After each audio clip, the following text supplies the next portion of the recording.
if you increase spending by 200 and you increase taxes by 200, you'll end up closing the gap but balancing the budget. So that would be the balanced budget multiplier. Is it an actual number? It's 1 times the gap. Do you know?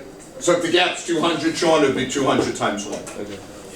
Alright, so now you have the crowding out effect. So the crowding out effect, which by the way, Jack, not that you're here for the test, because you're just here for the love of learning, is asked all the time on the AP exam, and kids screw it up. Not you, Jack, but other kids, mere mortals.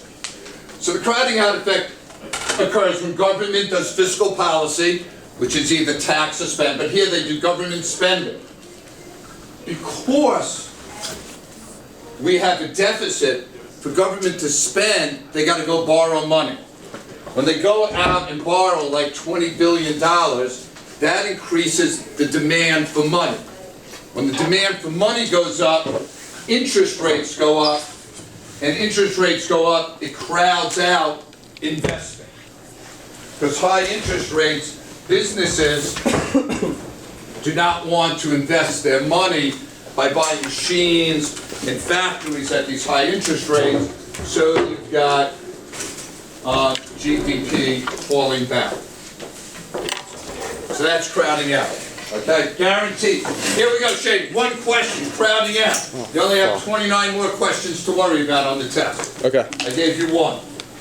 I'll give you the second one right here. Alright, they always ask about downward sloping. So, here are the reasons for downward sloping. 1 is the real balance effect, or sometimes called the wealth effect. Same thing, different textbook. The real balance effect just says when price levels are high, purchasing power is down. Okay? And when price levels is low, purchasing power is up. Okay? So if price levels are low, you have greater purchasing power, you can consume more, and aggregate demand would increase.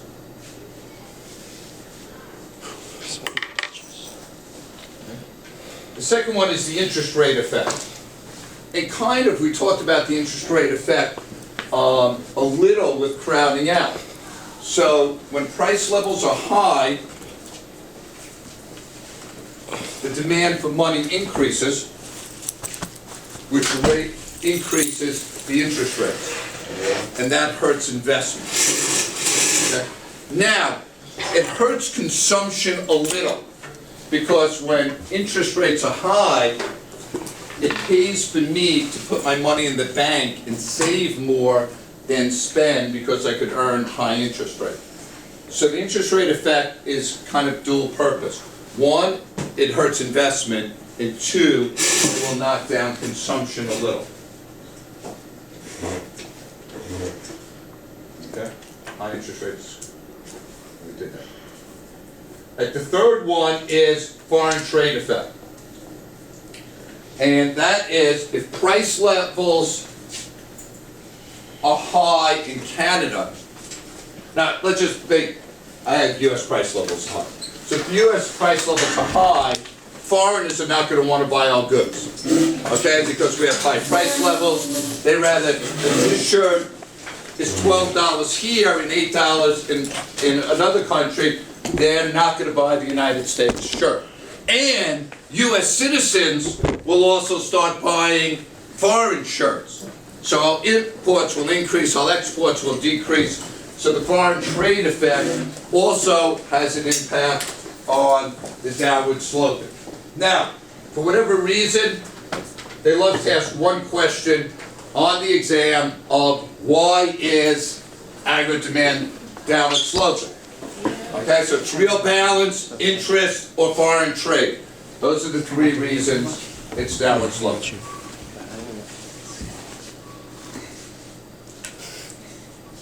Okay, there are your 4 shifters of demand. And I'll talk about each one of them. Alright, so the first one is change in consumer spending, change in consumption. So anything to do with wealth. Alright, first of all, if you see optimism is always going to change the curve, the aggregate demand to the right, pessimism to the left. But that, okay, the consumer wealth, okay? Stock market income. They'll use the word income, not wages, to tip you off on wealth. So it's income. In expectations, what I was just saying, if it's pessimistic, aggregate demand's going to shift left. Why? If you think you might lose your job, you're going to tend to save instead of spend. Right? Household indebtedness.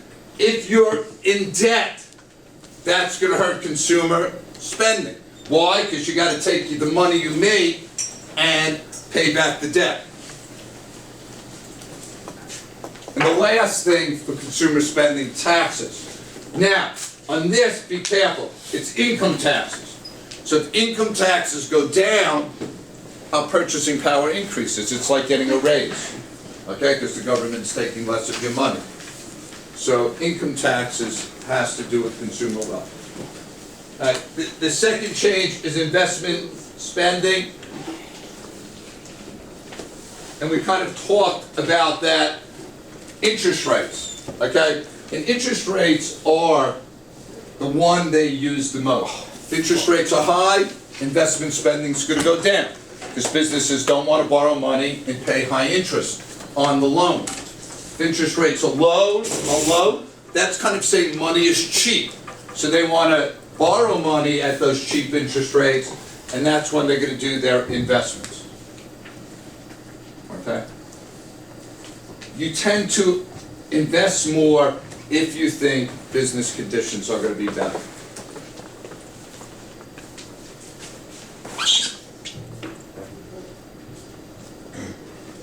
All right.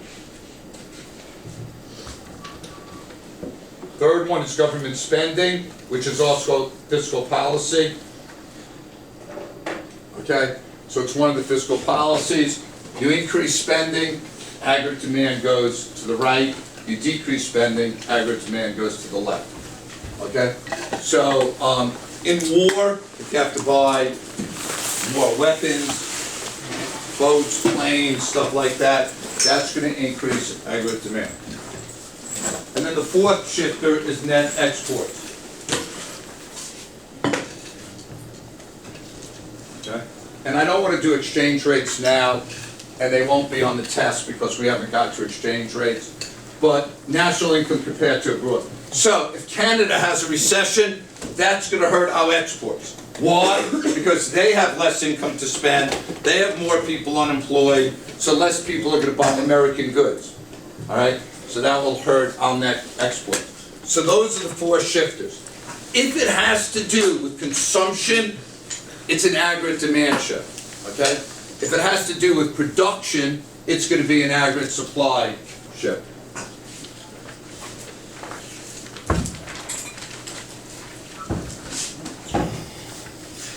All right, aggregate supply is the amount of goods and services that firms will produce in the economy at different.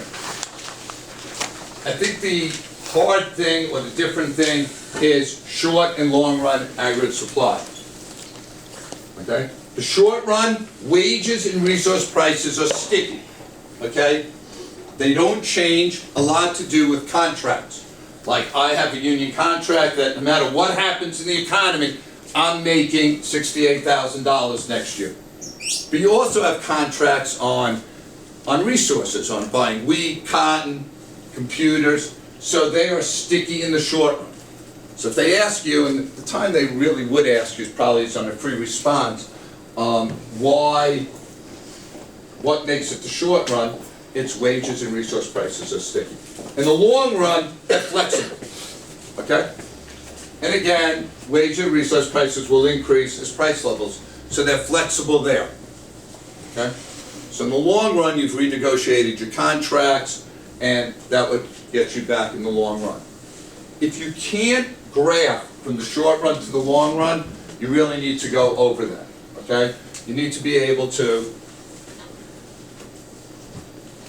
if aggregate demand shifts and you go from A to B, be able to explain how to go to C. Okay? And what happens here, you're producing more, you need more workers, you have to pay higher wages, it's aggregate supply to shift left, and then you're back in the long run. All right, the three shifters are wrap, resource prices. All right, anything that costs to make something. So it could be the cotton in the shirt, it could be the labor, anything that goes into making the resource will affect short-run aggregate supply. Okay. The second is action for government. I think this is a confusing one because it's a tax, and there's a tax on aggregate demand. This is an excise tax on business. So anytime it's an excise tax, it's an action of government. Okay. Excise tax is going to shift aggregate supply to the left. Why? Because you're making less money, and therefore you want to make less units. Subsidies are going to shift short-run aggregate supply to the right.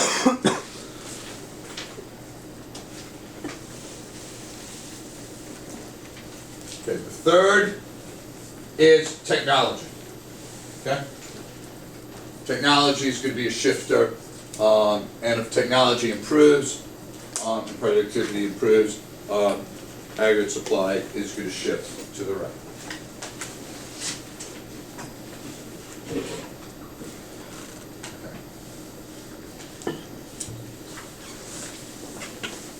Just flip this up and I'll talk to you. All right, so there's kind of three reasons for inflation. The first one you would call demand pull. Okay, and all that's saying in demand pull is that there's a real need for goods. People are buying goods, and that shifts aggregate demand to the right. Consumption is up, and you end up in this spot with higher price levels, okay, and lower unemployment. Now, one of the things they like to trick you on is what happens to the natural rate of employment at point B. The natural rate of unemployment, natural rate of employment stays, is a solid thing. You know, now unemployment goes down, but the natural rate of unemployment is usually a solid thing. Okay, so that's demand. Economy is producing above full employment. Okay? And that is an inflationary gap. The second one is cost push inflation. This is a favorite question by the AP exam, and that's stagflation. Okay? Usually occurs from a natural disaster or some sort of they'll call it a supply shock, and that's a leftward shift of the aggregate supply curve. So Katrina knocking out oil refineries, OPEC, which is now saying they're going to cut back oil, but one of the countries said no. What? No, it's fine. Okay. That, if OPEC just cut back oil, that would shift aggregate supply to the left. Now, why stagflation is higher price levels and lower output. So you now have two problems you have to deal with. You have to deal with inflation, and you have to deal with the lower output. Okay, so that is stagflation, which is often asked on the AP exam. There, you now have three questions. Stagflation, downward sloping. So there's your cost push. Okay, result recessionary gap. And then your third inflation is just cyclical unemployment. Okay, that's a downturn where people are not demanding our goods. A lot of times caused by pessimism in the economy, so you get a downward shift. All right, and now you have unemployment but lower price levels. Okay, so you end up at point C. You go from A to C. Okay, go. Is cost plus inflation always result in stagflation? Is it always going to? Yeah, because it's a leftward shift of the supply curve. Okay. Yeah.